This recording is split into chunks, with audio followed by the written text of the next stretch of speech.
Canes fans, what's going on? Good evening. Peter Ariz here, bringing you tonight's instant reaction. Miami throttles NC State. The historic season, one of the most historic season in the modern era of Canes football is alive, man. The dream of winning 10 games for back-to-back seasons here for the first time in 23 years is alive as Miami not only handles business, but arguably plays their most complete game, top to bottom. First half plus the second half there. You emptied the bench out. A lot of positives to take away from this one for Miami. Carson Beck looked as sharp as he's looked all season long. Gerard Pringle, once he popped, the fun don't stop. If you guys are on the work Discord, you heard last night, a couple days ago, actually I should say yesterday during the middle of the day, that Gerard Pringle would most likely be getting this start for Miami. I had posted that. I'll post a link to the Discord in just a second, and expected the uptick in carries, 17 carries for him tonight. Really just saw a different element, a different dimension that he brought to the offense tonight. Keelan Marion, another consistent performance for him, 7 receptions, 96 yards. And he's someone who I think he was a slow burn for some Canes fans. They really, a lot of Canes fans wanted to see more from him early on. And as that relationship with Carson Beck has continued to grow, he's been Miami's outside of Malachi Toney, who you understand is a different species. His 2 touchdowns tonight, and then has that throw, of course, to JoJo Trader. He could have had another touchdown pass to Gerard Pringle there, let the pressure get to him a little bit. But outside of Malachi Toney, Keelan Marion has been Miami's most consistent wide receiver this year. So really good to see him have another great performance tonight. But all of this is bearing the lead. Just as I suspected, the Miami defense came ready to play. Listen, we are big fans of CJ Bailey here, right? D-Money and I have, really thought that he should have been a priority offer for Miami a couple of years back. Did not have a good game tonight, but all of that to say, and this is what I expected. This is what I said all week long, and it played out. I said Miami went 38-24. I thought the NC State offense would get it going a little bit more than they did tonight. But my overriding thought going into this one was, hey, why would we get caught off guard by a CJ Bailey? Why would we get caught off guard by someone who there's so many different players who grew up playing with him, who know what he's capable of, who weren't going to let the other guys come into this game without the focus that you need against a team that was 5-4, right? Everyone was saying, man, they're hot. They've scored a lot of points the last couple of weeks. You beat Georgia Tech last week. You scored 48 points against Georgia Tech, which Georgia Tech escapes tonight. But we saw Boston College put up 34 against them, right? So it's not like that defense was or is the best, top 25 sort of defense in college football. But to me, Miami's defense was, without a doubt, what set the tone early here. The offense was very efficient tonight, 21-27 for Beck, 291, 3 touchdowns. The run game, you did not have Mark Fletcher. Unfortunately, probably will not have him moving forward here, at least through the regular season. But you run for 214 yards tonight. Marty Brown, 45 yards. Chris Wheatley-Humphrey, nice to see him get going there at the end of the game, 45 yards as well. So 7 for 45 for him. And Jordan Lyle does not get any touches here. We saw him on the sideline. Don't think it was an injury thing for him. So, we'll see. We'll have to monitor what happens with him here moving forward.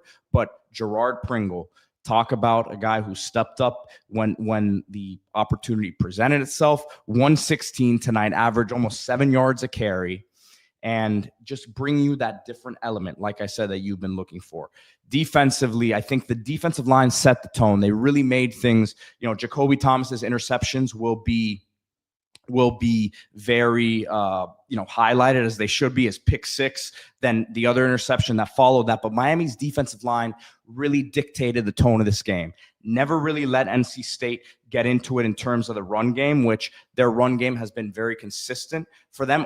20 rushes for 23 yards, 1.2 yards a carry. And then, by the way, this is what was so important about not letting NC State get out and score an early touchdown, not letting them get out to a 7-0, 10-0, 14-3 sort of lead like we saw happen against Louisville. You let them then play once they get out with the lead at their tempo, at their pace. Miami had them down 10-0 at the end of the first quarter, and NC State was out of their game plan. They had to really really try to get that pass game going even more, which they were getting behind the sticks when they were running because they weren't getting any positive yards consistently. CJ Bailey just did not have enough time in the pocket, made some errant throws. Again, not his best performance today, but when Miami gets out with a lead, they're a way different ball club. Shout out to Steve Kim, who does a great job in all of his different platforms, but with us on Canes Inside every Thursday. And what Steve always says is, Mario, let's get aggressive and let's get out and let's score points early. And then you can change the tempo of this game and you can change the flow of the game completely. And you can really, not to get too post-game Pete on you, but then this is when you get the boa constrictor and you constrict. This is the version of Miami that we expected to see all season long. You expected this team to emerge after the first month of the season, that you beat Notre Dame, you beat Florida, you beat Florida State, you beat USF, which they lost today, but they've turned out to be a really good team. This team that we saw today was what you expected, what I expected, what a lot of people expected to see when you got into the heart of ACC play. You lose 2 games against teams that are ranked now. Louisville loses the other day. SMU, still in the mix here. But to me, and SMU's not ranked, but they're a quality opponent. I say that because, look, you did not get this version of that team in those games, but if we can finish this season, you go out to Blacksburg next weekend, not going to be an easy, trip. In terms of, it's going to be cold. You know what the atmosphere is there. They're probably going to make a coaching hire here this week in James Franklin that you would imagine there's going to be some buzz and some energy around. Not making any excuses, but at the same time, just how Miami came out ready to go in this one against NC State. I expect them to go on the road, focus. And this is what I told you guys this week. I was pretty darn confident since Monday when we got on the show. I told D, on Sunday after the game, he was already concerned about CJ Bailey. I was hearing very good things, and you guys know me. I will be critical, and I will say, hey, if there's something that seems off, I've called out the defensive line rotations at times when players won't come out of the game. It was great to see Herbert Scroggins, Dante Simpson getting after it early in the game, and that helps so that when you're in that late third quarter, mid third quarter, these guys are, the Ruben Baines Mesidors are fresh. But I will call certain things out. And when stuff was starting to kind of go sideways here after the Louisville game, I said it's going to be on these position coaches to keep those rooms intact and to make sure a lot of these young guys keep pushing. A lot of these guys who maybe aren't playing right now can continue to give you the looks that you need in practice and not give up on the opportunity that's ahead, even though you're midway through the season. Maybe a Gerard Pringle wasn't 3-4 games ago. You got to get into his mindset as a young player. You've gotten a few touches here or there, but you're not really a primary player. Hey, if you're Gerard Pringle now, you're the starting running back here the last 2 games of the season.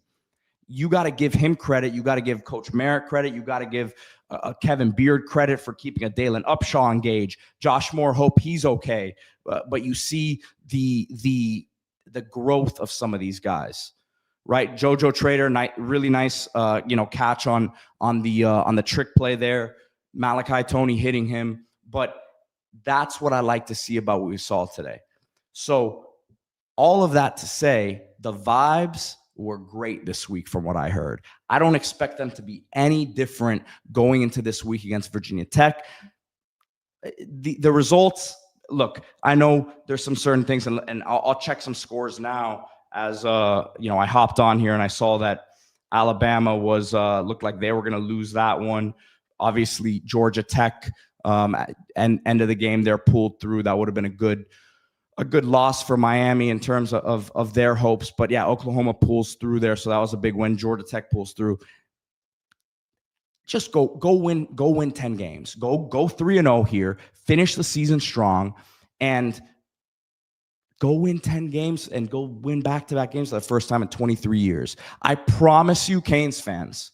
I promise you. We can say, look, if they miss the playoffs, then we'll be upset. Of course, we'll be disappointed. Of course you will. But if they can finish the season, if they go beat Virginia Tech how you played today against NC State, and then you go into Pitt and have a dominant victory against a team that was ranked this week, Notre Dame handled them, the way that they should have. But finish the season like that, and I promise you the vibes will be great going into the offseason. This is progress. This is floor raising. Let's go 2-0. We've been saying let's go 3-0. Let's go 2-0 now. How about that? And let's make history, because this would be history.